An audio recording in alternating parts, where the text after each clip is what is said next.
Hey folks, everything new under the sun. Blackouts. The UK government is actually wargaming blackouts effectively in its country. UK government wargamed emergency plans for multi-day power blackouts, leaked doc reveals. So because of all the energy issues, they're getting ready, and their intelligence, their security, the government is getting ready for potential blackouts up to a week. And along with that is how do they deal with the people? They're admitting that it's going to basically um, completely lock up their economy as businesses can't operate, gas stations won't be able to pump gas, trucks will not be moving. And who's going to save the day? Well, during those times of blackouts, the government is going to feed and house the people. And I wonder, where does the government get the energy from? Where do they get the electricity from? Where do they get all the money from to do all this? It all comes out of your pocket or the country's debt. A Guardian has obtained documents marked officially sensitive, which show the government has wargamed emergency plans for power blackouts lasting up to a week. Documents are not for public consumption. Warn a reasonable worst case scenario power blackout would roil all segments of the economy. It's effectively like a lockdown, but worse. Transport, food, water supply, communications, and energy would grind to a halt. Consider if any one of those things ground to a halt in the country, in the location where you are, any one of those items, and you would have a really bad situation on your hands. But all those things at once, and you would have chaos. You would have riots in the street. You would have looters going around looking, grabbing what they could potentially. In such a scenario, who comes to the rescue? The government will provide citizens with food, water, and shelter. If power blackouts last more than several days, the government is going to come to the rescue. And that's exactly what they want. They want people reliant on the government because that gives the government power. That ensures that the government will stay around and will have a purpose.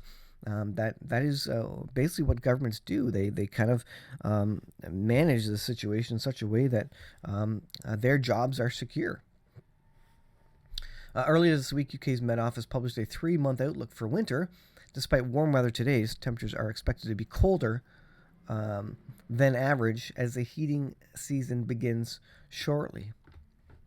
So they're getting ready for blackouts because, again, of the energy shortage. But don't worry, the government will come to your rescue. Oil CEO, this is from HellenicShippingNews.com. Oil CEO warns winter's energy crisis will be nothing compared to the next. And you're being warned about this winter, this cold winter, blackouts this winter. What happens next winter when all our supplies are depleted? When everybody's used up their money trying to prepare this winter, what happens next winter? Remember, birth pains get stronger and stronger. Although there's respite in between, there's peaks and valleys of these birth pains. There's an increase in frequency and intensity. Well, you might consider the winters being the peak of the intensity, and they will get worse. And then you'll have a bit of a respite in summer as energy requirements lessen. Politicians and governments around the world are bracing for potential civil unrest as many countries grapple with energy costs, rising inflation. This is what the UK government was doing. Be assured that your government, even government here in Canada and the US, they're wargaming civil unrest, protest as it relates to these things. That's part of their job. They're definitely considering that. The global economy is facing an onslaught from multiple sides. A war in Europe, shortages of oil, gas, and food, high inflation, each of which has worsened the next. Concerns are centered around the coming winter, especially for Europe. Cold weather combined with oil shortages stemming from Western sanctions on Russia and its invasion of Ukraine threatens to upend lives and businesses. But as much as there is ahead of this winter, a worry ahead of this winter rather, it's really the winter of 2023 that people should be worried about. And once we get through 2023, we've depleted all our energy. We're in the middle of war.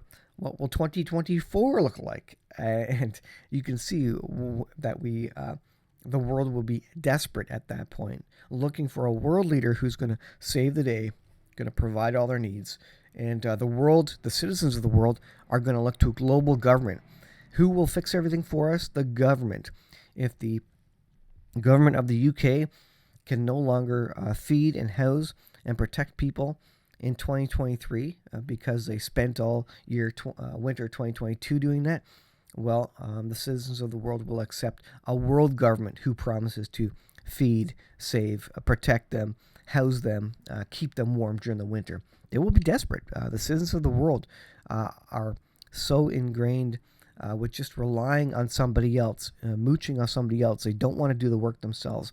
And it's getting to the point where they're not allowed to do the work themselves, where there's limits on gardens, where there's limits on livestock and rules and laws and all these things stifling anybody who wants to do it themselves. Because the government has no interest in you doing it yourself. They want to do it themselves. They want to control you. And if you rely on them, then they can tell you what you need to believe. We've got a difficult winter ahead, subsequent to that, we've got a more difficult winter in the year ahead of that, because the production that is available in Europe in the first half of 2023 is considerably less than the production we had available to us in the first half of 2022. So in the lead up to the Russian war, etc., supply chains were moving. Energy was being created, and there was lots of energy for everybody. But as the stockpiles and stores are depleted, as the governments deplete them to get their citizens through this winter, how much less is there going to be available for next winter? So the big test, again, far worse in 2022, is 2023, and it continues to get worse from here on out until the citizens of the world ask for and accept a world government and a world leader to come in to feed and protect them. Instead of calling upon God, what do humans do? We call upon world leaders. We call upon humans. Please, humans, we'll do everything and anything for you. We will become your servants. Remember, it's just like the 7 good years and the 7 bad years in Egypt. Remember Joseph was ruling over that. He had a dream of 7 bad years coming, but 7 good years were going to be come ahead of that. And he got ready. He got the country of Egypt ready for that, the government ready. They stored up food, provisions for that period so that they could support the people, not just of Egypt, but the surrounding nations as well during that hard time. What did the people do who were desperate, who were starving? They came to the government of Egypt and they basically gave up everything they owned. First, they paid for the supplies. Then they gave up their livestock and their land to buy a little bit of food off the government of Egypt and Joseph, who had stored up food because he knew this was coming prophetically.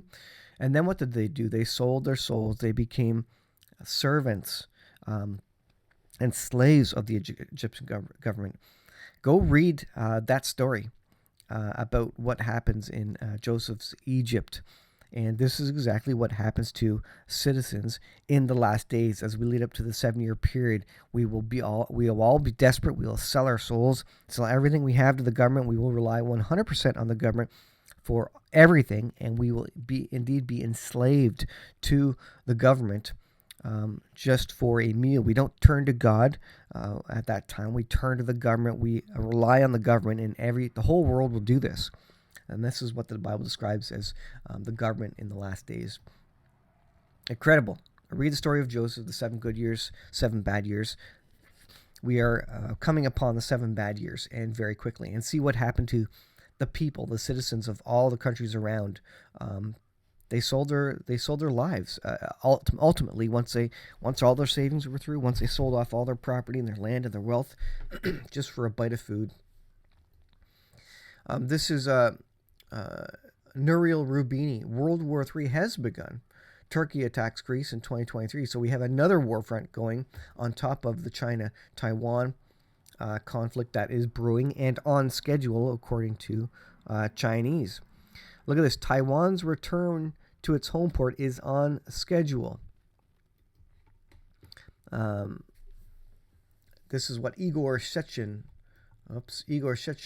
head of oil giant Rosneft, and said about China and Taiwan, and Russia and China are working hand in hand. So this whole Chinese attack on Taiwan, I think they're just biding their time. They're waiting to see what happens in Russia, Ukraine, and then they will proceed. And there's too many fronts now. There's Russia, Ukraine. There's China, Taiwan. There's Turkey. The Turkey situation there, and Turkey and what's the Greece, Turkey and Greece, and so there's all these war fronts happening right now. If China attacks Taiwan, imagine the impact of a Chinese. I don't like that. You block it and it goes to that. Whatever that is. Imagine the impact of a Chinese attack on Taiwan, which produces 50% of all semiconductors in the world and 80% of high-tech semiconductors. The world, this would be a global shock. We rely on technology now. If China invades Taiwan, we would be in trouble.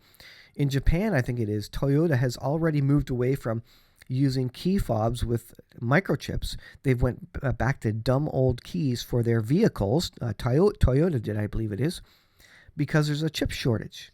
So they're going back to dumb keys, just regular old keys without sensors in them, chips, etc. for security.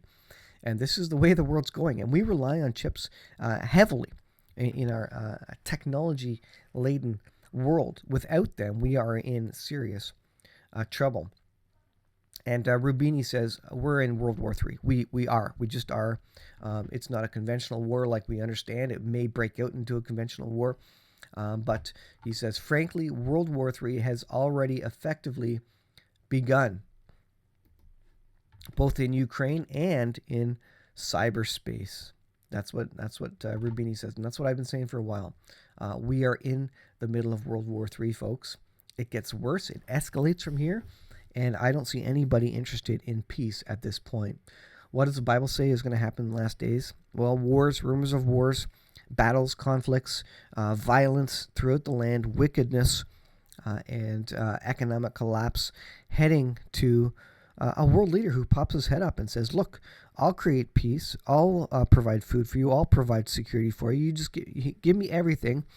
Hand over your sovereignty, your freedom to me, and I will do this. Vow allegiance to me, and I will do this. Accept the mark of the beast, and I will feed and support you in these days. And that is the kickoff to the 7-year period, the tribulation, heading up to the wrath of God in the last 3.5 years.